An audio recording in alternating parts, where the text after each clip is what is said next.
E aí, brinquedeiros e brinquedeiras, como é que vocês estão? Tudo bem? Estamos começando mais um episódio aqui do Toys Podcast, aqui dos estúdios da Roldrone, no Bandeira Centro Empresarial. E antes da gente começar, a gente vai fazer aquele pedido como sempre, né?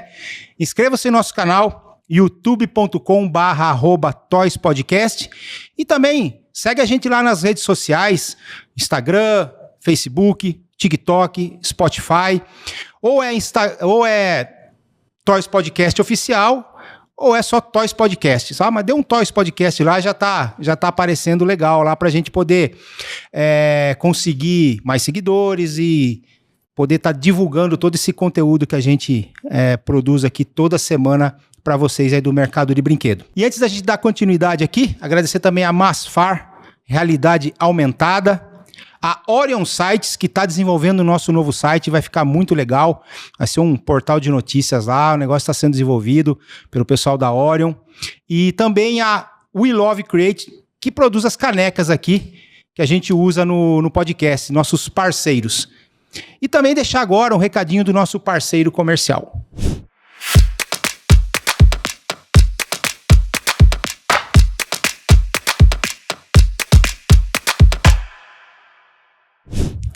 É isso aí, pessoal, estamos de volta e agora nós vamos conversar aqui com uma pessoa que eu conheci esse ano. Confesso que um pouco assim, fui visitar uma feira, né, em São Paulo, a convite de uma terceira pessoa e tal, e acabei ficando deslumbrado com o que eu vi lá. Eu não imaginava, quando eu cheguei lá, a quantidade de pessoas nessa feira, dos adeptos de jogos de tabuleiro. E aí, para a gente falar um pouco sobre esse universo, eu estou aqui com a Fernanda Sereno, que ela é organizadora da DOF, a Diversão Offline. Tudo bem, Fernanda? Tudo bem. E aí? Um prazer estar aqui com você. Legal. Prazer é meu, Fernanda, de você ter disponibilizado o seu tempinho lá, de dar uma chegada aqui até Sorocaba para a gente bater esse papo aí. Sim. E como eu estava falando, eu fui lá para a feira, a convite da Débora, da Berg Eventos, né? Pra gente conversar com a Scarlett lá, né? Da feira da Alemanha e tal. E aí, quando eu cheguei lá, eu fui estacionar o carro, não tinha lugar no estacionamento no térreo, não tinha no andar de cima, não tinha no andar de cima. Falei, meu Deus do céu.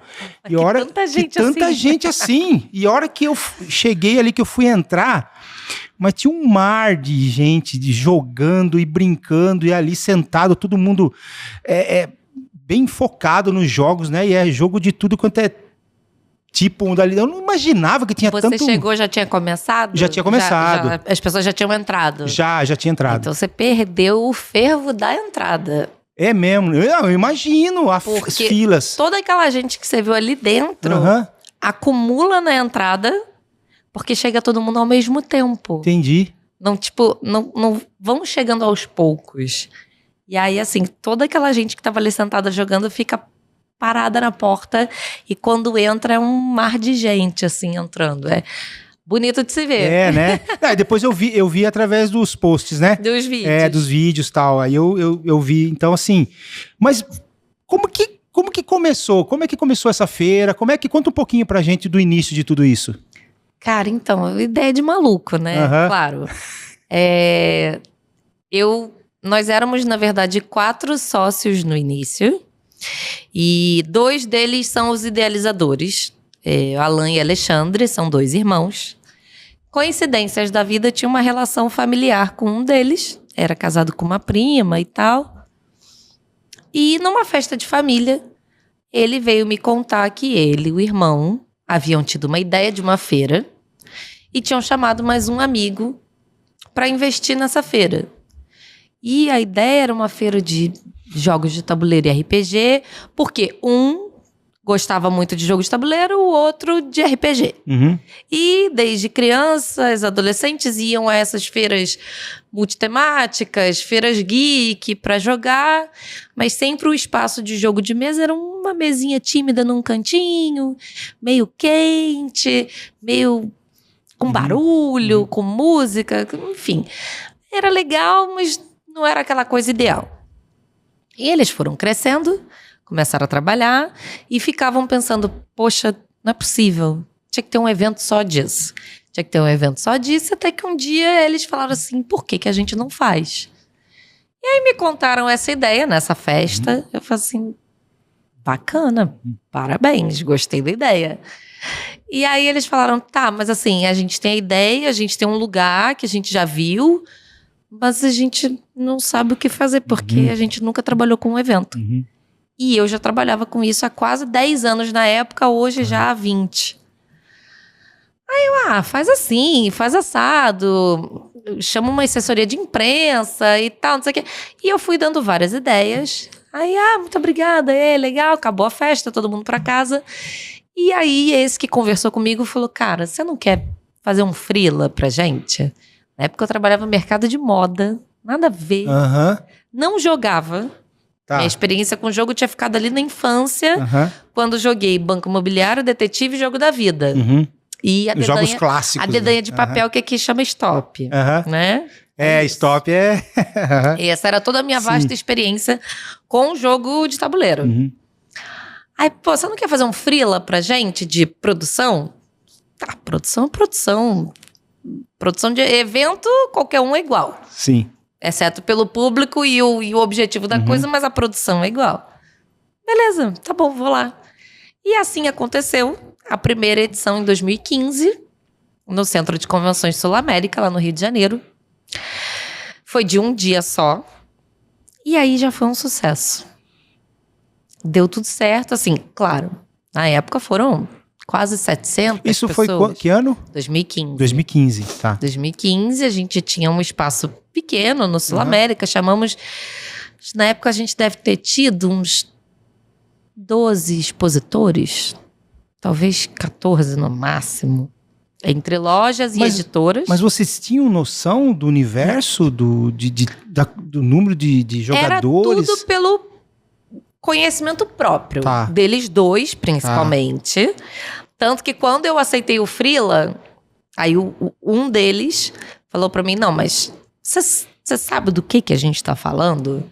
Eu falei, não exatamente. Eu falei, minha experiência tá lá nos anos 80 com esses títulos que eu citei. Não, então você tá livre no fim de semana? Tô. Então a gente vai na sua casa. Eles chegaram com uma sacola, assim, que não tinha mais tamanho, com várias caixas. E o primeiro jogo que eles abriram na mesa foi o Zombicide, primeira edição.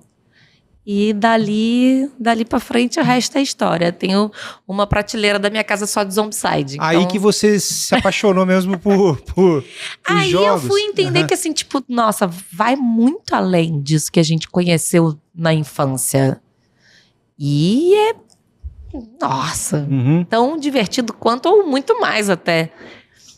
E aí, beleza. Então assim, na verdade, partiu do desejo próprio, assim, do hobby deles, pessoal. E eles foram, assim, na unha, atrás das editoras e lojas e pessoas para expor no evento, literalmente na cara e na coragem. Falou assim, olha, como eles tinham jogos em casa, então eles conheciam as editoras, sabia quem produzia, as lojas que revendiam, porque era onde eles compravam.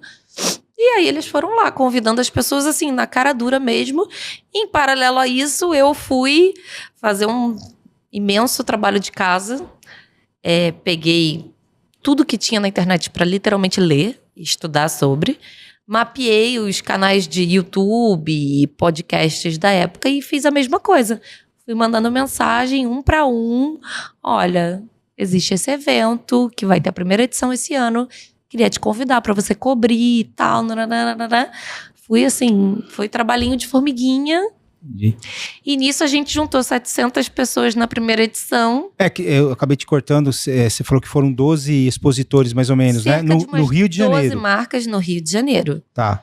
E teve marca que na metade do dia fechou o stand porque tinha acabado tudo. Nossa. Não tinha mais nada para vender. E como é que vocês vieram para São Paulo daí? Ou tem a edição do Rio ainda? Não tem mais. Hoje ele acontece exclusivamente em São Paulo. Tá. Aí a gente foi, ao longo dos anos, crescendo. 2016 ainda foi um dia só, no Rio. 2017 já foram 2 dias, ainda no Rio. Só que eu já estava morando em São Paulo. Eu me mudei para São Paulo em 16. E aí, para o ano de 2018, a gente decidiu, de forma inédita, fazer 2 edições no ano. Foi quando houve a primeira de São Paulo no primeiro semestre, e aí já a 4ª do Rio de Janeiro no segundo semestre. E fizemos isso, assim, de propósito, para medir diversas coisas. Dentre elas, se era possível ter 2 edições no ano, para a gente manter as 2 cidades, se era possível as empresas investirem em 2 edições num ano só, porque a gente sabe que é um mercado que segue em ascensão. Inclusive, assim, parênteses, ascendeu muito durante a pandemia. Isso, Com o fato das pessoas ficarem em casa, buscarem um entretenimento. Muita gente resgatou esse hobby. E, assim, o mercado de jogos de tabuleiro, acho que se não foi o único, mas um dos pouquíssimos que não só não decresceu, mas que evoluiu. Então, assim, a gente fez essas 2 edições para medir diversas coisas. E, no final, a gente percebeu que, assim, na verdade, a gente ia só dividir tanto o público quanto o investimento das empresas.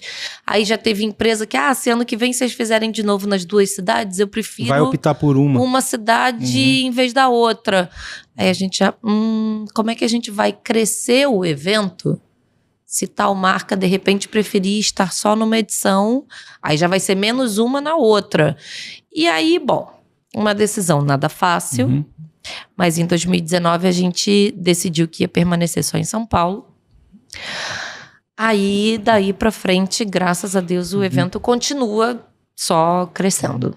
E aí, 2018, 2019 e tal, daí veio pandemia, aí... Daí, a feira... maio de 2020... Embora daí o crescimento tenha sido, né, grande por causa dos jogos, né, mas daí a feira não houve daí, né? A feira estagnou. Eu lembro perfeitamente, inclusive, na Abrim de 2020... Eu palestrei lá pela 2ª vez e algumas marcas de jogo de tabuleiro participam da Abrim. Aí eu lembro que parte do público estava lá, conhecia a feira e aí, a edição desse ano ainda não estava em lockdown, foi na semana antes, né? Aí a gente, olha, a princípio, se não houver um fechamento geral das coisas e tal, a gente vai acontecer. E na semana seguinte a gente foi surpreendido com lockdown e o setor de eventos congelou, né? Presenciais, principalmente. Aí, enfim, o mundo foi se adaptando, né? Em 2021 a gente teve uma edição online. A gente fez um DOF Day, que foi um evento online muito legal. Recebemos uma game designer internacional, tivemos palestras de várias editoras, lançamento de jogos, assim, anúncio de jogos. Foi muito bacana, mas cada um no seu cantinho, cada um na sua casa. E aí, 2022, a gente conseguiu fazer a primeira edição presencial novamente. E aí, assim, né, você... O nome já é diversão offline, né? Bem sugestivo. Bem sugestivo offline, né? Mas assim, diga-se, aí você teve que partir até pro digital... para fazer a feira e tal, né? Foi até uma brincadeira que a gente fez na época. Falou assim, ora, quem diria... quem diria, né? Que o Diversão Offline ia ter um evento online. Mas, né, assim... Mas porque existe, entre aspas, essa briga, assim, é a questão de um jogo, por exemplo, de tabuleiro, ele partir pro online. Não, de nossa parte nenhuma. Nós do offline não temos preconceito. Nada do gênero. Inclusive, vários jogos de tabuleiro têm aplicativos de apoio, né? Integrados. Existem aplicativos como Ludorol e BG Statics, que você registra suas partidas, você faz um ranking de tudo que você joga na vida. Os grandes portais de jogos, né? O BGG, que é o Board Game Geek, que é dos Estados Unidos, e o Ludopedia, que é do Brasil. Então, assim, nada contra o online. Temos muitos jogos, inclusive, que são filhotes de jogos de PC e de console. A gente tem jogos de videogame adaptados para o board game. séries de televisão adaptadas para board game. Então, assim, não tem problema. A gente só sabe que a gente é muito mais divertido que o jogo online, é só isso. Não, é que eu também, assim, eu confesso pra você que eu jogava esses jogos que você falou aí. Banco Imobiliário, né? War, tal, os clássicos da época. Nunca fui muito aficionado, assim, por jogos, porque acho que muito ansioso. Não conseguia ficar parado, assim, jogando alguma coisa assim, né? O negócio era mais jogar futebol, essas coisas assim. Então, assim, eu perdi um tempo, assim, de acompanhar esses jogos, né? Tenho amigos que são aficionados, né?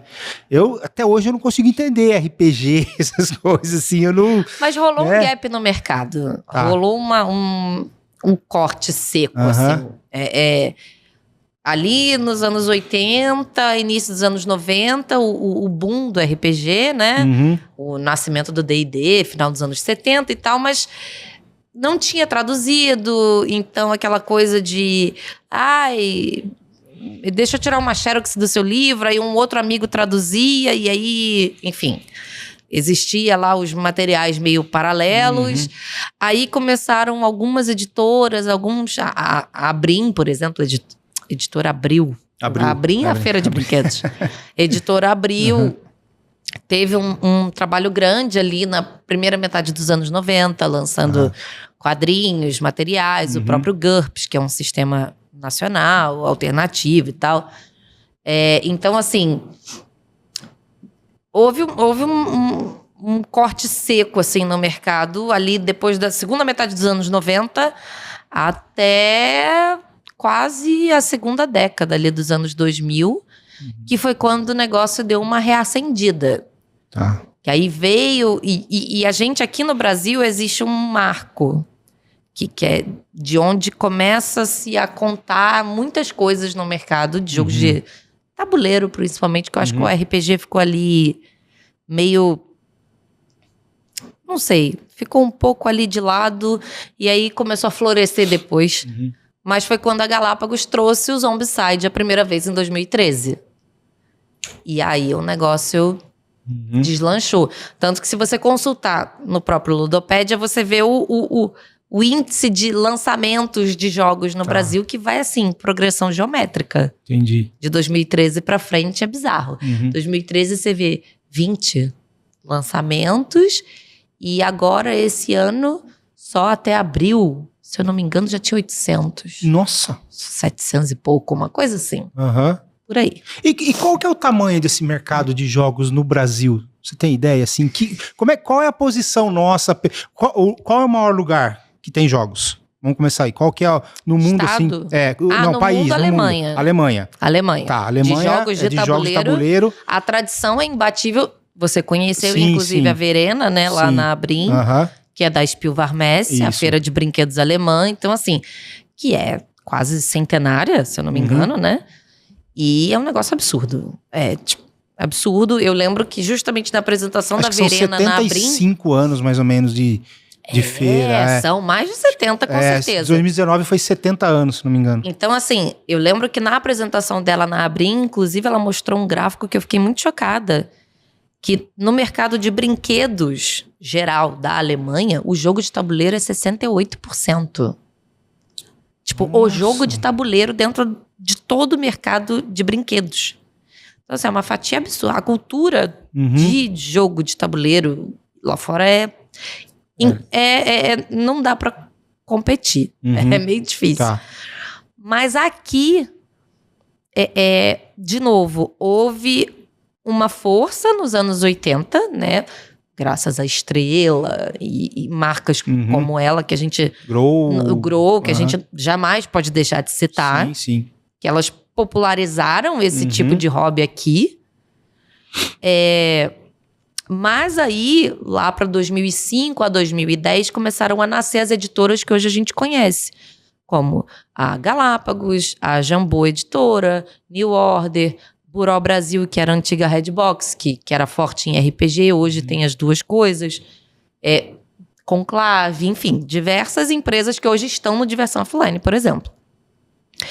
Atualmente, pela última pesquisa da Abrinq, que eu tive acesso, já deve ter uns 2 anos isso, o jogo de tabuleiro era 11% do mercado de brinquedos brasileiro. Então, assim, a gente ainda tem um caminho bom aí para percorrer, para chegar num 68% da Alemanha. Não é impossível. Tá.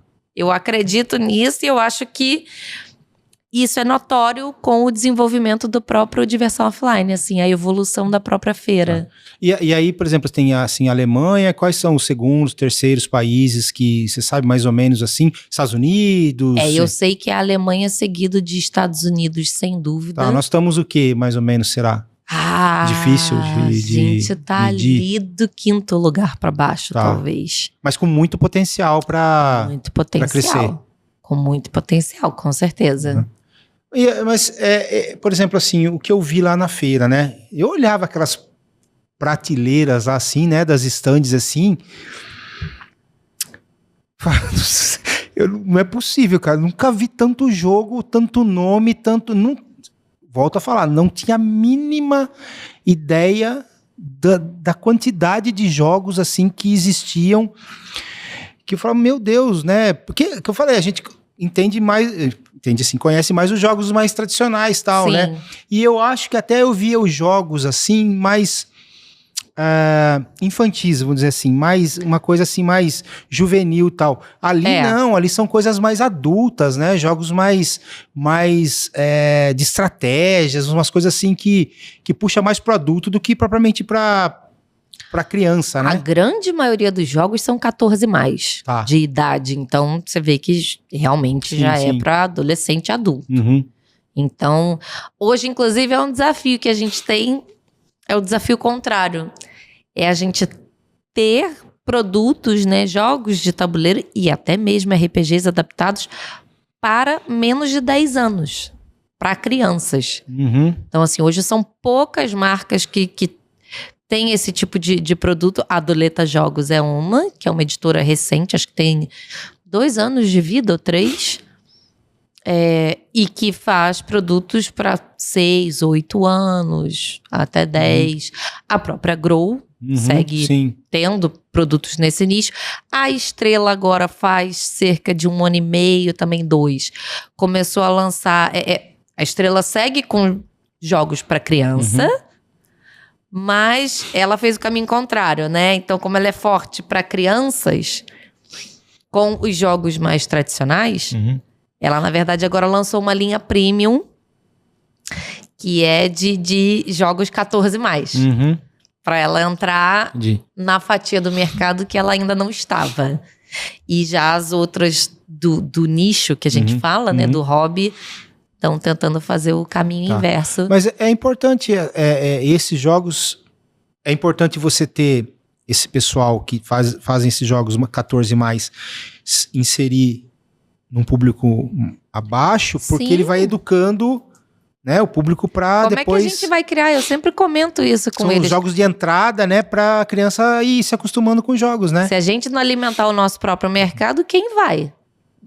E aí? Como é que ele vai ter futuro? Então, a gente precisa, e é bom ver esse crescimento. A própria Pais e Filhos, que era uma empresa muito mais brinquedeira, que a gente fala, né? Do que de jogos. Agora tem uma linha de jogos e tá, inclusive, refazendo essa linha. Tem conversado conosco, foram apoiadores do evento esse ano. Ano que vem já querem assinar um espaço infantil dentro da feira. Então, existe esse movimento. A Xalingo Brinquedos também lançou recentemente, até na própria Abrim, eu fui lá conhecer, lançaram uma linha de jogos de tabuleiro, que tem infantis e tem 14+.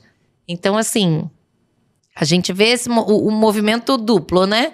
As brinquedeiras 100% infantis tentando entrar no hobby, e a galera do hobby também fazendo um produto mais infantil, porque, né, a criança também precisa jogar. Então, e até, eu esqueci de trazer, eu fiz um jogo de tabuleiro para uma empresa, esqueci de trazer. Tinha que ter trazido pra gente, já botava aqui na mesa, aqui, já ia testando. Olha só, que falha, chama Dino Game. É da empresa da Dijomar, né? Que tem esses dinossauros, assim, e tal. Sim. É um jogo de tabuleiro bem pra criança mesmo, né? 6 anos, sei lá, uma coisa assim. Tabuleiro pra... né? Tem que prender o dinossauro. Aí tem um bonequinho que é o caçador, tal, enfim. E eu, sei lá, e aí chegou pra mim esse projeto aí. Eu falei, não, daqui eu criei a regra, criei tudo. Já vamos botar esse jogo aí num financiamento coletivo. Né? Ou então vamos levar numa Aduleta Jogos pra galera assinar o projeto aí. Pois é. Vamos botar pra acontecer. Eu acabei esquecendo o jogo. Vamos botar pra acontecer e já lança no próximo Diversão Offline. Pô, que legal. Vou até falar com o pessoal lá da Dijomar, porque assim, das empresas, por exemplo, de brinquedo de laranjal, o forte não tem jogos de tabuleiro, sabe? Não tem, geralmente são os brinquedos mais tradicionais mesmo, né? Não tem nenhum de jogos assim. Existe um pouco essa entre muitas aspas, rivalidade, né? Tá. O jogo de tabuleiro é brinquedo ou não é? É brinquedo ou é colecionável? Polêmica. Porque assim, na verdade... Vamos fazer o corte, vamos fazer o corte. Viralizar no shorts. Que assim, na verdade, o que acontece? Aquilo tudo que você viu lá na feira é o que a gente chama de board game moderno. Que justamente, vamos dizer assim, são os filhos e netos do Banco Imobiliário, do Detetive, e lá. Acho que filhos, né? Eles são netos do xadrez e filhos do Banco Imobiliário, vamos, né? Sim. Pensando numa cronologia. E aí, assim, justamente pela maioria ser 14+, ou seja, para um público mais adulto, obviamente quem consome é um público mais adulto, até porque são produtos mais caros. Você pega um jogo, um cara a cara da Estrela, você paga R$ 69,90, R$ 79,90. Você pega um jogo de tabuleiro, assim, mais robusto. O próprio Pepe Já Tirei a Vela, que a gente estava conversando aqui, tá 250, né, na internet. Então, assim, e 250 para um board game tá bem ok, quase barato. É mesmo? Os jogos costumam ser 400, 450. Eles abriram, né, veio aqui o Nordan, o Gustavo, né, e o Luiz da Corby Toys, que é o que tá lançando o jogo pela empresa dele. Eles abriram aqui um jogo aqui, e é muito bem feito, muito bem acabado o jogo e tal, né? Eles até teve um questionamento entre eles, assim, né? Porque o Luiz estava até sentado ao meu lado aqui e comentou que falou assim que o valor do jogo, ele estava um pouco preocupado pelo valor e tal, e aí o Gustavo rebateu, até eles, entre eles mesmo, assim, houve uma... Sim. Ele falou, não, ele falou a qualidade do jogo, tudo que engloba isso daí, ele falou, não, é um valor bem razoável para esse tipo de jogo, né? De 150 a 250 é um preço muito razoável para board game. Board game caixa 40 por 40, que a gente fala, né? Que é esse tamanho padrão. Porque assim, eu já vi jogos, comprei de R$ 1.200 um jogo. Caramba. É isso? Depende do nível da complexidade de peças. Isso que eu ia perguntar. Vamos dizer assim, da complexidade do próprio jogo em si, do detalhamento de peças, o material utilizado é madeira, é plástico, é pedra, depende o tipo de caixa. A caixa tem acabamento interno, o manual. Tem todas essas o manual é grosso, é tipo muita folheteria, é muito token, né? Que são aquelas pecinhas de papelão. Quanto mais token você tem, mais trabalho de impressão existiu ali. Então, encarece. Era o que a gente estava conversando aqui em off. Sim. Por exemplo, por mais que a gente produza um jogo de tabuleiro no Brasil, o papel é comprado em dólar. Então, assim, o dólar sobe, talvez fique mais difícil importar, sobre mais espaço no mercado. Em compensação, os insumos são dolarizados e aí fica mais caro produzir aqui no Brasil, né? E jogos que tem miniatura. As miniaturas são feitas na China. Muitas das vezes, porque aqui no Brasil não tem produção de miniatura. Não em larga escala. Tem muita produção, impressão 3D, manufaturada, mas assim, larga escala pra você fazer 1.000, 2.000, 5.000 cópias de um jogo que tem miniatura. Imagina, se cada jogo tem 100 miniaturas, é uma pá de miniatura. E aí, para produzir em larga escala, é na China. Tá. Aí, papel, manual, caixa. Ou é China ou é Líbano. Ou, enfim. Então, assim... Entendi. E quanto que é uma tiragem boa, assim, de jogos? Você sabe, mais ou menos, assim? Difícil, depende muito, muito. Porque você falou assim, tem 10 peças, 15, 20 peças, aí depende da tiragem. Mas assim... Que você acha que o jogo, no sentido assim, que você acha que o jogo jogo pegou. De uma empresa grande que, por exemplo, que talvez vá vender Brasil e fora simultaneamente, a gente está falando de 5 mil cópias. Tá. 6 mil cópias. Posso estar falando besteira, donos das editoras, por favor, me corrijam se for o caso, mas é o que eu já ouvi os próprios falarem. E é assim, alimentando o mercado nacional só, cara, se você estiver falando de 1000 cópias, você já tá falando de muito jogo. Eu digo até no sentido de o jogo realmente ter tido sucesso como jogo, né? Sim. Ter conseguido ali ser os adeptos daquele... Porque os jogos são divididos em quais categorias, por exemplo? Como que é essa divisão? Geralmente, as temáticas e mecânicas, vamos dizer assim. É o party game, é o family game, é o Eurogame, é o Ameritrash, que a gente fala muito, né? Que são... geralmente os jogos de miniatura, de herói, de franquias, como Zombicide, por exemplo. É o clássico dos clássicos do Ameritrash. Eurogames são aqueles que são mais estratégicos, né? Que as mecânicas são de alocação de recurso, alocação de trabalhador. Então são aqueles a gente fala que é a galera do cubinho. São os jogos de cubinho, de meeplezinho, né, de token e tal. São basicamente nessas categorias. Aí, geralmente, os family party games são aqueles joguinhos de caixinha pequena que você vê. Que é jogo rapidinho, né, que a gente fala. Aqui veio o do Maloca Games.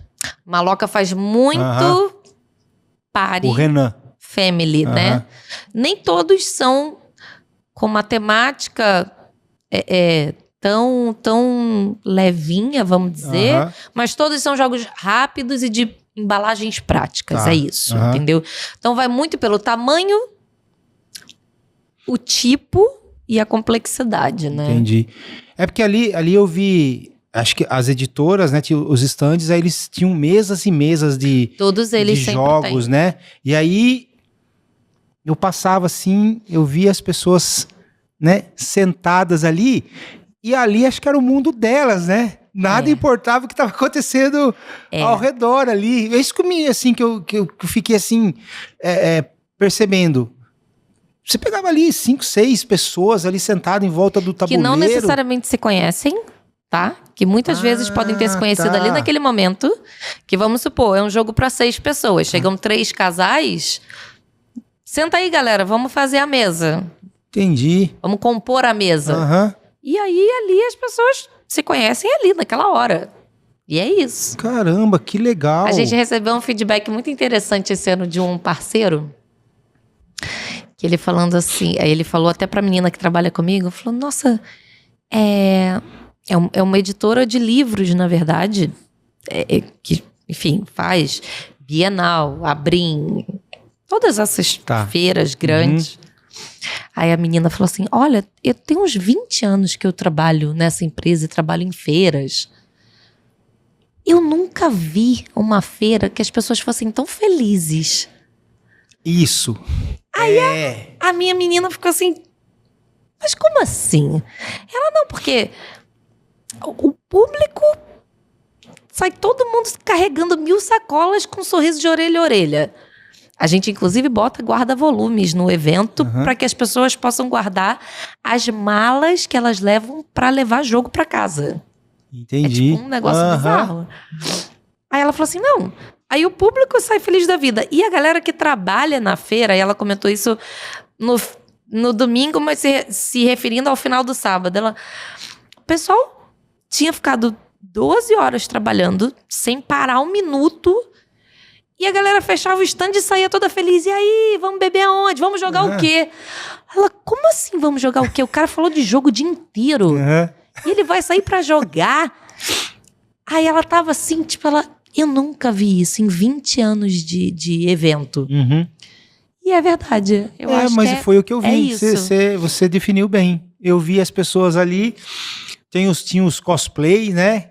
E que se vestem e tal. É mais a galera do RPG que curte um cosplay. O tema do jogo. Eu ficava olhando e falava, meu Deus, que loucura. Porque, que eu falei, a minha base de jogos é banco imobiliário, é War, é detetive, né? Eu não tive, eu tava nesse gap aí que... Nessa quebra da galera. Era quebra, e eu não dei continuidade depois, né? Quando voltou e tal. Então, não tinha muito essa noção, né? E a hora que eu entrei, que eu via todo aquele pessoal compenetrado ali, jogando, e era o mundo deles ali, né? Com tabuleiros que eu parava, uma hora eu parei e fiquei olhando o tabuleiro. E falei, meu Deus do céu, eu não vou entender nunca isso aí. Onde começa, onde termina? Porque a gente sempre começou com o jogo início, né? E final, tem que jogar o dadinho, tal, né? Não trabalhamos com essa opção. Você viu os cenários, as cidades, os cenários de wargame? Aquilo é fenomenal. Aquilo eu não tenho genial. A mínima ideia como joga isso, uma mínima ideia. Assim. Mas então, aí que tá, o RPG e o jogo de tabuleiro... O que significa RPG? Role Playing Game. Ou seja, é um jogo em que você interpreta personagens.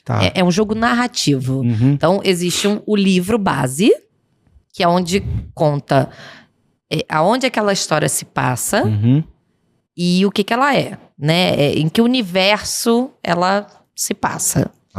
E aí existe o livro de personagens, né? De monstros e coisas que vão ter ali naquele determinado RPG, porque tem RPG de tudo. O sistema que você vai usar para jogar, que aí é o que a gente chama, é D20, é 3D&T, é Tormenta, é GURPS, porque... Eu tô tentando entender, continua. Cada na verdade, existe um sistema diferente de jogo. Existe o cenário, que é o universo onde ele se passa, e existe o sistema que vai ser usado para jogar naquele universo. Então, assim, existe, como, por exemplo, sei lá, o Skyfall. É um cenário do Mestre Pedroca, que é um influenciador de RPG. Ali você joga no sistema D20, ou seja, você rola um dado D20 para você ativar as coisas ali dentro. E aí, vamos supor, somos 2 personagens dentro daquele universo. Eu tenho uma personalidade, eu tenho um nome, eu tenho uma atividade. Eu sou eu. Você é você no jogo com outra personalidade, outra atividade, outra... sei lá, outro nível de carisma, outro nível de destreza. Mas é você que escolhe isso? É você que escolhe. Você monta a ficha do seu personagem, que é o seu profile. Tipo, quem você é. Dependendo do jogo. Às vezes eles até trazem fichas prontas para um primeiro jogo e tal. E aí, pra gente se desdobrar dentro daquele universo, a gente usa um sistema determinado de jogo. Que é isso. Ou o sistema D20, ou D6. Isso tudo são os dados. Ou não usa dado. Tem sistema que não usa dado. Que aí usa outras métricas, os negócios mais doidos. É doido. E aí, doido. É doido. Mas é muito, assim... As pessoas têm muito essa coisa de que... eu acho que é muito difícil, é coisa pra gente inteligente. Não. É que, na verdade, assim, você precisa só entrar naquele universo. É tipo brincar de faz de conta. Jogo de tabuleiro é a mesma coisa, mas o RPG eu acho que ainda é mais especial em relação a isso. Entendi. Porque eu comentei com o Nordan, quando ele estava apresentando aqui do Pepe Já Tirei a Vela, né? Eu perguntei para ele, falei, esse jogo é para adulto, é para criança? Ele falou, não, esse jogo aqui é super tranquilo, simples. Pra qualquer um que se interesse por Chapolin Colorado. Ele falou assim, não, vai dar para jogar. Eu falei, não, eu tava, assim, preocupado, assim, conversando com eles, porque ele e o Gustavo começavam a falar e eu tava tentando entrar. É do mesmo jeito que eu tô agora, viu? Eu tinha essa mesma sensação quando eu comecei a trabalhar com os meninos que eram meus sócios. Entrar aqui pra ver se eu pego. Que eles falavam dos RPGs, porque eles já jogavam e eu ficava assim...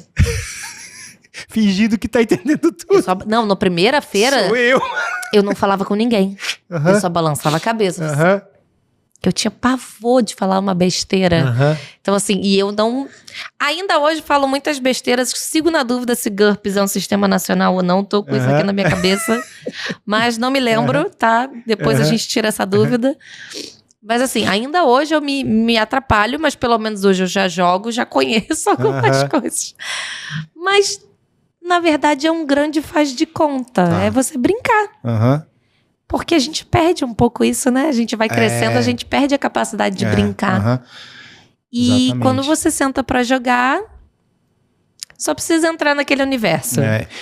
Fácil ou difícil, eu acho que é uma questão de há quanto tempo você já joga. Porque quanto mais você joga, mais você quer conhecer outras coisas. Você quer jogar coisas diferentes. Então é só isso. E você acha... Eu estava conversando com uma neuropsicóloga e uma psicóloga infantil aqui, um episódio passado, e a gente estava falando sobre a importância do brincar, né?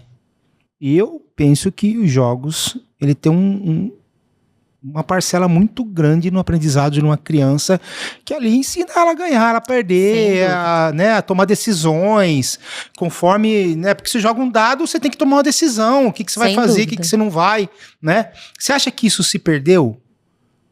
A tecnologia tirou muito disso? Eu acho que até sim, mas eu acho que tá tendo um movimento muito legal de resgate. Eu conheço várias pessoas que trabalham com jogos de tabuleiro e recentemente foram contratadas em escolas ou porque a escola desenvolveu uma disciplina dentro do conteúdo programático de jogos, ou porque ela desenvolveu atividade extracurricular com jogos. Então, assim, tem crescido muito esse movimento. É a gamificação. A gamificação das escolas, de fato. Por quê? As pessoas foram percebendo que, como você falou, um único jogo de tabuleiro pode desenvolver 4 ou mais atividades e quesitos. Linguagem, matemática, interpretação, lógica, tomada de decisão. Isso já vinha sendo usado nas empresas. Isso já é um nicho de negócio há uns bons 8 anos que existe, ou mais, na verdade, até gamificação em empresas, metodologias de treinamentos e coisas nas empresas que aí o pessoal de RH desenvolve jogos, usam jogos que já existem mais simples, assim, para gamificar as experiências. E aí isso agora foi ganhando um outro movimento e um outro tamanho, agora também sendo feito nas escolas. Entendi. E aqui no Brasil, ou vamos falar em São Paulo, existem muitos pontos onde o pessoal se reúne para jogar. Eu não sei como é que chama isso. Alguma As tabuleirias. Tabuleirias? As tabuleirias, tem. São Paulo, realmente, assim, existe no Brasil todo. Mas a gente não pode negar que São Paulo, capital, é a grande concentração. Sem dúvida nenhuma. E aí, são locais que as pessoas levam os seus próprios jogos e marcam? Não necessariamente. A maioria dos lugares das tabuleirias, na verdade, elas têm o acervo e você paga uma entrada de 20, 30 reais nessa faixa. Já tem os jogos lá. Para você ir lá, escolher o que você quer jogar e o monitor especializado vem e te explica o jogo. Entendi. E você joga. Entendi. A principal delas, acho que a primeira inaugurada, né, a pioneira no Brasil todo é a Ludus Luderia, que é no Bela Vista, ali em São Paulo. Poxa, eu vou lá conhecer, eu nunca fui. Eu vou lá, olha... Você precisa. Eu tô assim, ficando meio apaixonado por jogos. Eles têm só 1.700 jogos na ludoteca deles. Só. Então, assim... Uma visita vai ser bem pouco para você conhecer, mas vale para uma primeira ida. Então, acho que a entrada é por volta de R$35, uma coisa assim. E você pode jogar da abertura ao fechamento da casa. Pagar tipo como fosse uma diária ali para ficar... Lá tem restaurante também, a comida é maravilhosa. Que legal. Muitos têm restaurante próprio, alguns não, mas a maioria deles, se não tem restaurante próprio, você tem restaurantes parceiros, você pede uma comida e ali você joga. Aham. E sempre tem alguém... O grande lance dessas casas é ter o serviço de monitoria. Que aí eu acho que é o tchan da experiência. Que eu falo que não existe jogo ruim. Uhum. Existe o jogo que não foi bem jogado. Ou você não jogou no momento certo, ou não jogou com o grupo certo. Tá. E o monitor, a pessoa que vai te explicar aquele jogo, ela é a grande responsável por parte da sua experiência. Entendi. Porque... Tipo um instrutor, um instrutor que tá ali. Só que ele não só vai te dar regra. Eu acho que assim, o bom instrutor, ele não só cospe as regras do jogo. Tá. Mas ele dá todo o contexto. Olha, vocês são mineradores que vão explorar um espaço porque o rei da cidade tal quer novas pedras preciosas e contratou vocês para irem lá minerar essas pedras. Então vocês são os mineradores. E aí cada um tem 7 cartas, badadá. E aí você começa a falar das regras. Entendi. Mas assim, o lance é... Todo jogo tem uma história. Entendi. Por mais bobinho que ele seja. Entendi. Então assim, isso é que dá o Não. molho. Ô, Rodrigo, aqui em Sorocaba, você sabe de algum lugar que tem alguma casa de ludoria, ludoria, né? Tabuleiria. Tabuleiria. Eu confesso que de cabeça eu também não me lembro de alguma aqui na região. Porque, por exemplo, assim, ó, onde a gente tá gravando aqui o podcast, aqui tem umas 100 e poucas empresas aqui dentro. Já tava bom pra ter uma tabuleiria aqui dentro. Né? Por que não tem? Aí, eu vou abrir uma aqui. Né?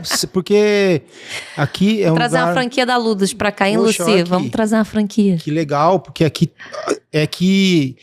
eu acabei encontrando contigo aqui, mas eu até te levar a conhecer aqui uma parte nova que tem aqui, e eu fiquei pensando agora, você falando assim, falei, pô, o pessoal tá trabalhando, de repente no horário de almoço deles, alguma coisa pra dar aquela distraída, né? Nossa, de maravilhoso. tirar um pouco o foco, né? Pra descansar a mente e tal. E não só pra... Eu já ouvi, assim, pessoas que do convívio de jogo, né? Que, enfim, que são essa galera que leva os jogos embaixo do braço pra mostrar pros amigos.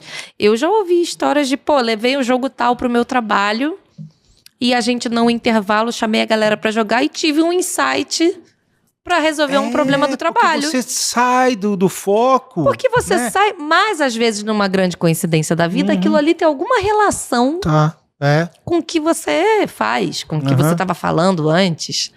E aí tu, é o que o pessoal fala, não, eu tive uma ideia tomando banho, né? Que é sempre o negócio do tomando banho, né? Porque eu sou ali essa pessoa. você tá tomando banho, você tá ali, na verdade, né? No momento seu de limpar tudo e a ideia vem, né? Eu sou essa pessoa do insight no banho. Nossa, mas já resolvi muito problema de trabalho no banho. Meu Deus. Porque é um momento também que a gente larga o celular um pouco de lado, né? Exatamente. Hoje em dia, principalmente, né? Celular. É um mal necessário hoje, né? Né? Mas existem umas regras em mesa de jogo, tá? Tá. Deixa o celular de lado. O cara que fica olhando pro celular, geralmente... Não é bem visto. É quem tá na vez de jogar porque não tá prestando atenção. Tá. Entendeu? No RPG, então, nossa senhora, é capaz do mestre até penalizar o teu personagem. É mesmo? Porque existe no RPG a pessoa que, vamos dizer assim, controla as regras do jogo, é o mestre, que geralmente é quem desenvolve aquela aventura que vocês vão percorrer naquele cenário, naquela jogada. Naquele dia que vocês se reuniram, vocês vão jogar uma aventura dentro daquele cenário. E quem vai controlar essa aventura é o mestre. E aí, tem mestre que se você ficar pegando o celular, ele te sacaneia. Entendi. Então, porque não combina, né? Você já tá ali não combina, porque assim, a ideia é você mergulhar na história, como eu falei. É você... E aí você fica querendo... É o brincar de faz de conta, não é ficar olhando no celular. Não, até porque provavelmente, como de repente não é nenhum aplicativo que está inserido dentro do jogo, você está olhando outra coisa. Você está olhando outra coisa, né? Você está olhando outra... Olhando Instagram, aí não, né? Aí dentro de um jogo, né? Daí não é bem quisto. Mas é bom porque tira a gente desse... dessa neurose. Exatamente. E aí agora tem a feira de jogos lá na Alemanha, em Essen. E aí você tá indo pra lá também. Esse ano eu vou. Aham. Pela primeira vez. Nossa, eu tô já atrasadíssima nessa visita. Aham. Mas esse ano eu vou, inclusive com a Débora, Com a Débora. nossa Eu amiga. falei com a Débora, ela falou assim, tô indo pra feira, volto dia 9. Isso. Eu falei que eu convidei ela pra ir num evento dia 10. Lá em Laranjal vai ter a inauguração da capital dos brinquedos lá e tal, né? Ai, que Aí legal. eu falei pra ela falou assim, eu tô indo pra Essen, lá na feira de brinquedos, de jogos. A Essen é a especificamente de jogos. tabuleiro e RPG. E eu volto dia 9. Não, dia 9 ainda dá tempo de ser dia 10, então. E como você falou, lá é o berço, né? Lá é a nossa Meca, né? Que a gente já sabe aquela história da viagem à Meca. Sim. Uma vez na vida. Então, Essen é a Meca. Né? Existe a Gen Con também, que é a feira que acontece em Indianápolis, Estados Unidos. Acabou de acontecer fim de semana passado. Agora? Esse agora que passou. Tá. Que foi, né, início de agosto. Que também é grande. Mas Essen é maior ainda. Entendi. Então, assim... É uma feira mundial, daí no caso, porque, por exemplo, assim, lá da Spielwarenmesse, Messi, né? A gente às vezes faz uma comparação entre aspas, com o Brasil aqui, porque o Brasil é uma feira nacional. Não. Né? Lá é uma feira mundial, né? Sim, Lá vão também empresas é uma feira de todos os cantos. Claro que, obviamente, assim, a maioria é europeias e tal. Sim. Americanas também, porque, na verdade, o mercado meio que a maioria são empresas ali. Alemanha, acho que... Qual é o outro país que tem... Portugal tem marcas de jogo. Espanha tem marcas de jogo. E Estados Unidos. Então... E as editoras aqui do Brasil de jogos, assim... os jogos que elas são bem, assim... São brasileiros, são nacionais mesmo? Ou é muita coisa de fora que é trazida pra cá e é traduzida? Hoje a gente tem as duas coisas. Mas começou com a massiva maioria... Mas o mercado nosso, ele de criação de jogos, de board games, ele tá crescendo muito. Eu não sei se ainda é metade. Não, acho que ainda não. Mas deve estar já agora uns quase 60-40. Entendi. De jogos traduzidos, 60%, e nacionais, 100% nacionais. E eles se caracterizam como jogos nacionais com alguma coisa assim, Brasil ou nada a ver? Depende. Alguns sim, alguns não. Depende muito. Depende do autor, depende da temática que ele usa, não necessariamente. É porque eu questionei assim, tanto o Gustavo como o Nordan, eu falei, cara, como é que cria, né, um jogo? Da onde você parte? Isso tem um Acho início, genial meio também. e fim. É isso que eu tava com receio, sabe, de conversar com eles. Eu falava, como é que eu vou... Porque um cara que cria um jogo, assim, nesse nível aí, onde que a cabeça dele pensa, né? Daí eu tava querendo entender. Tem um início, meio e fim, tem um tempo de duração. Você determina, não, esse jogo vai ter meia hora, vai ter 2 ou não, ou olha, acaba quando termina. Eu sei que, assim, alguns criadores de jogo que eu conheço, eles têm vários projetos simultâneos. Então eu confesso que eu não sei em que momento eles estabelecem, né? Tipo, esse vai ser um joguinho de meia hora de carteado, esse vai ser um de 1h30 com tokens e miniaturas. Não sei. Eles falaram assim que é um negócio assim que eles vão fazendo os testes, né? Tem o pessoal que faz os testes, eu sei que depois da ideia concebida, aí começa a fase de playtest. Até uma hora que fala assim, aí não, aqui é um tempo legal, tal, para por aqui. Aí perguntei pra eles se os jogos têm atualizações, né? O mesmo jogo ele tem às vezes sim. Várias atualizações, né? Então tem a versão 1, sei lá como é que chama. Às vezes sim. Às vezes até depois de lançados. Já aconteceu do jogo ser lançado e aí ser identificado uma quebra na mecânica, um desbalanço, um negócio assim. Tipo um recaldo aí, ele tem um recaldo. Numa segunda tiragem, ele passa por uma revisão e aí ele sai com aquela aquele itemzinho consertado. Entendi. Assim como eu sei que existe também, por exemplo, como eu falei, no início, né, nesse nosso início, a massiva maioria dos jogos eram traduções de coisas vindas de fora. Algumas editoras ainda trabalham majoritariamente assim. Uhum. E aí eu sei que nesse movimento também de traduzir, muitas vezes o jogo é afinado, sabe? Deixa eu afinar aqui uma regrinha aqui que tá meio furada. Uhum. E aí, quando sai a versão brasileira, sai até um upgrade, Um assim. upgradezinho ali pro jogo ficar mais interessante. Tá, na DOF temos quantos expositores? Fala, tem os números Nesse último ano foram 73 marcas. Como eu te falei, começamos com 12, mais ou menos. Caramba! 73 marcas que você disse são 73 editoras de 73 empresas de jogos ali dentro. Que aí cada uma tem... Todas nacionais. Todas nacionais. Você vê o tamanho do mercado de jogo. E não estavam absolutamente todas. Ainda tem marcas que não estavam lá. Desconheço isso eu tô falando mercado, de estúdios independentes a grandes editoras. Tá. Tipo, a Estrela não tava lá. E a Estrela hoje tem uma linha de board game moderna, como a gente mencionou. Uhum. Então, assim... Porque, a hora que eu entrei, tinha a feira assim, daí tinha um pavilhão... o anexo. Tinha um anexo né, que tinha uma escada assim. Então, eu fui, andei, falando, quando eu olhei, tinha mais ainda pro outro lado. Eu falei, meu Deus! Inclusive, nesse anexo, tava dois xodós nossos, assim. A área indie, que são os autores independentes, a maioria de RPG, que dobrou de tamanho em relação ao ano passado, e a nossa arena de RPG, que foi a primeira vez que a gente teve um espaço dedicado a esse tipo de jogo, com mesas livres que as pessoas podiam se inscrever para mestrar, e o público visitante sentava ali na hora para jogar. Entendi. E assim, você tem ideia de quantos tipos de jogos tem? Você tem 73 empresas e cada uma vixe. tem... né? Não, então por isso que que eu olhava a prateleira assim, né? É uma infinidade até assim, pra mim. Deus, eu não consigo ver tudo que tá lá. O que é tudo isso? Todos esses temas, né? E aí, você via os grupinhos de pessoas... Cada um em cima de um. Então você vê que tem o público desse jogo, daquele jogo, do outro. Acho que tem os principais. Legal, os principais, tá todo mundo lá.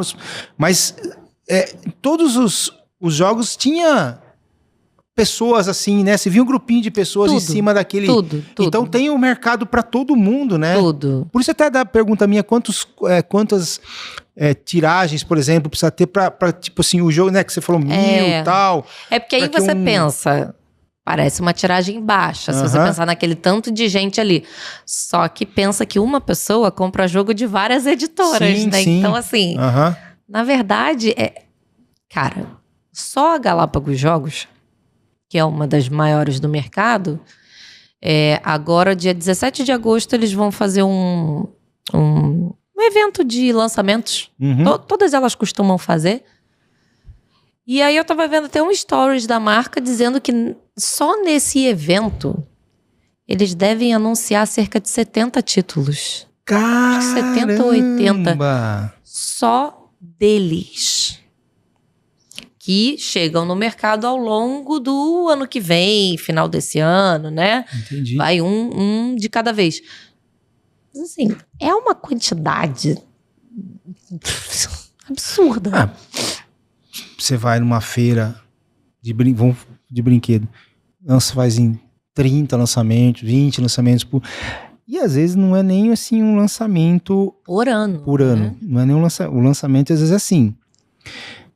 Muda a embalagem, entendeu? Pega um carrinho aqui, junta um carrinho com outro. Não é lançamento, às vezes não são lançamentos específicos criados 100% ali 100% inéditos. Isso, Então, o jogo... O que não é, assim, não é que não seja, Mas dificilmente esse é o caso do jogo de tabuleiro, a não ser que seja expansão upgrade, uma de um versão. jogo. Tá. Pode ser expansão. Tá. Tipo, sei lá, o azul. Sim. Essa aqui é a nova expansão do azul, que você pode juntar com o jogo base e transformar uma nova experiência. Isso acontece. Tá. Mas a maioria são jogos realmente assim, 100% novos. É bizarro. E aí, Fernanda, por exemplo, lançou um jogo novo, tem que se conquistar o público para aquele jogo lá.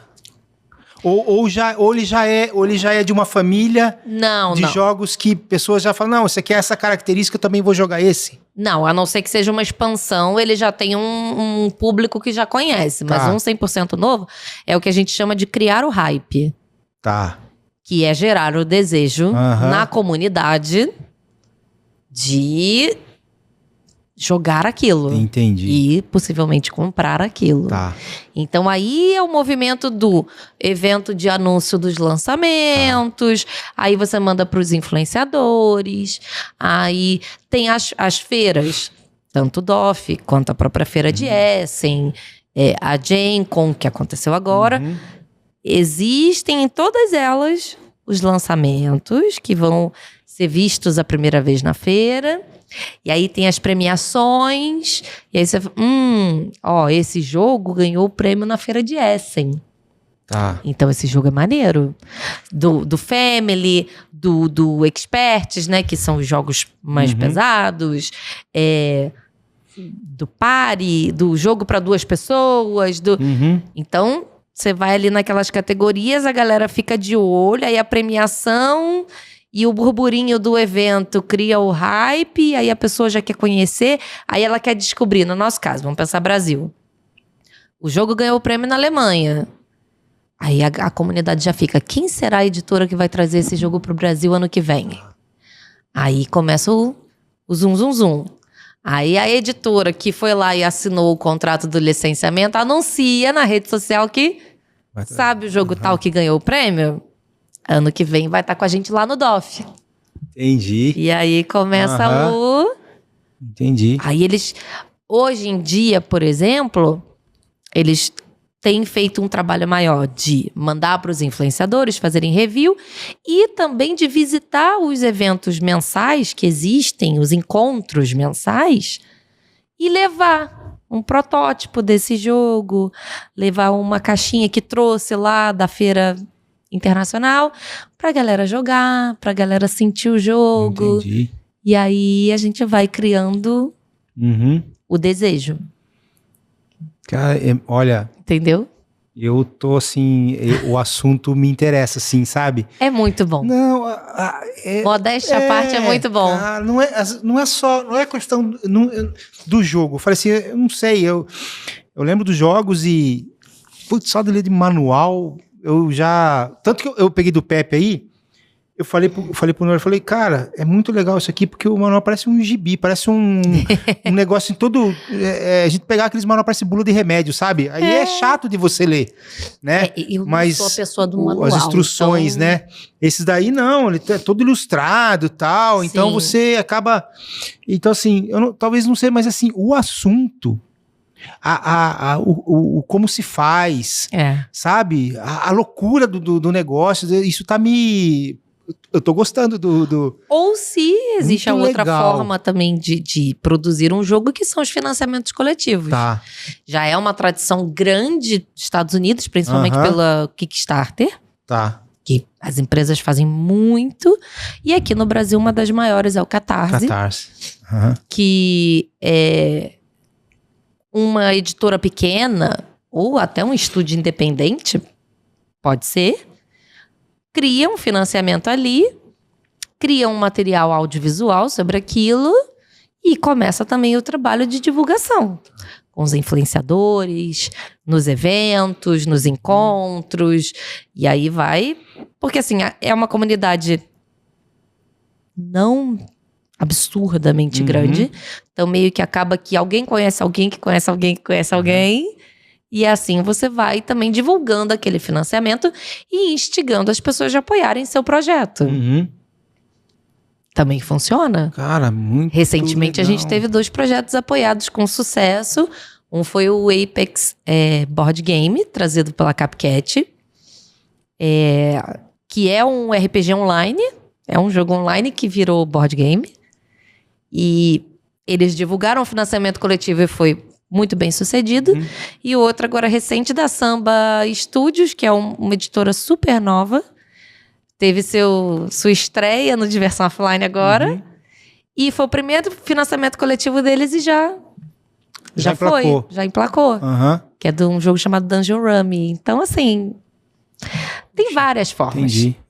E é muito legal. Não, muito legal. Muito legal mesmo. E indo para os finalmente. Sim. Tem uma pergunta para te fazer. Eu mandei para você, né? Que eu fazia uma pergunta no final. Sim. Mandei Sim. nada. Não, você falou que você podia perguntar qualquer coisa. Você perguntou. Mas eu vou te perguntar. E sempre pode, não tem problema. Só falta ser o óbvio, cara. Mas eu vou perguntar. Qual que é o teu brinquedo de infância? Então, tem o que eu tinha e o que eu queria ter. O que eu tinha era Barbie. E não vou negar que, assim, eu amava. Eu ia achar que era jogo de tabuleiro. Né? Não era. E o que eu queria ter e ninguém me dava era Comandos em Ação. É mesmo? Porque eu amava as propagandas do Comandos em Ação. Era animal. Aquelas coisas explodindo. E o Jeep voando. E eu ficava assim, gente, a Barbie não faz isso, né? E eu queria muito, mas aí, né, anos 80, você é menina, não pode. Não posso. Mas aí, o meu brinquedo do coração era Barbie, sem dúvida. Que legal. A gente faz essa pergunta aí pro pessoal dar uma resgatada, né?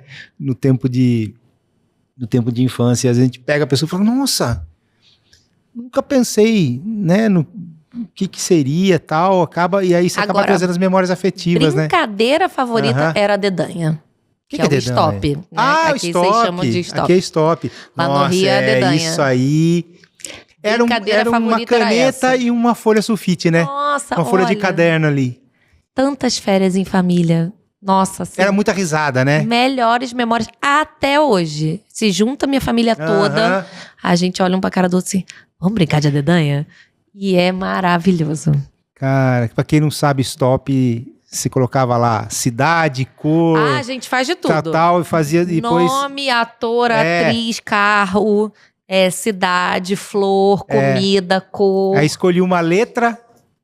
C. Aí tinha que colocar tudo com as letras. Não, aí vai no a dedanha, conta as letras... Ver qual letra caiu. Caiu Z. Aí tem que achar todos os temas com a letra. Nossa, eu inventava cada nome de cidade. Meu padrinho, que ódio que me dava. Inventava uns nomes chifurinos, falando... Não, claro que não é. Olha... E hoje em dia é fácil você pesquisar, né? Não, deixa eu ver se tem, mas naquela época não tinha como você pesquisar. Hoje em dia, celular guardado. Aí sim. Ninguém com celular na mão, não vai roubar, não. Não tem nada de dar um Google ver se existe, né? Pera aí, rapidinho. Não. Vamos respeitar a regra da casa. Verdade. Todo mundo guarda o celular na gaveta, pra não ficar aqui, ó, embaixo da perna. Fica ali assim, pesquisando, né? Guarda na gaveta. E aí, quem terminasse primeiro falava stop, né? Então, o pessoal sacaneia a gente que o nome da brincadeira é a dedanha, mas pra parar a gente fala stop. Vocês são malucos? Não questiona meus métodos, tá? A brincadeira é a dedanha, mas pra parar a gente fala stop. Fala stop, daí quem escolhia mais, quem acertava mais. Eu fico agoniada com essas brincadeiras que tem tempo. Aí eu travo, aí eu fico tentando atrapalhar os outros. Aqui, ó, tira a mão. Nossa, eu não tenho maturidade. Mas que coisa, né? É um negócio assim que estimula o teu pensamento, né? Então, é maravilhoso. Aí, ó, um exemplo prático. A primeira vez que a gente foi brincar com o meu afilhado adolescente disso, ele não conseguiu preencher quase nada. Aí a gente fica assim, mas meu filho, tal coisa. Aquele livro que você gosta, ó, é com a letra dele. Aquele desenho que você assistia era com a letra R. Aí ele, meu Deus. Mas assim, cara, isso é um problema. O que os jogos de tabuleiro, de repente, se jogou ali, você jogou o dado, você tá jogando com os amigos, você jogou o dado, você tem que tomar decisão, porque senão os outros começam, viu? E aí? Vai escolher o quê? Vai não sei o quê? E aquilo de criança... Tem que ler. Se você vai jogar um tabuleiro, você vai ler um manual de instrução, nem que seja para tirar uma dúvida de uma regra. Sim. assim, putz, não sei, isso aqui vale 2 ou vale 5? Peraí. Aí você vai... Ou, mais ainda, se você vai jogar um RPG, amigo, esquece. Que pro RPG você tem que ler o livro. Entendi. E é um livro... uns baita de uns livros, né? Livro literatura mesmo. Você vai ter que ler. Porque não tem como, não. Entendi. Porque como é que você vai jogar?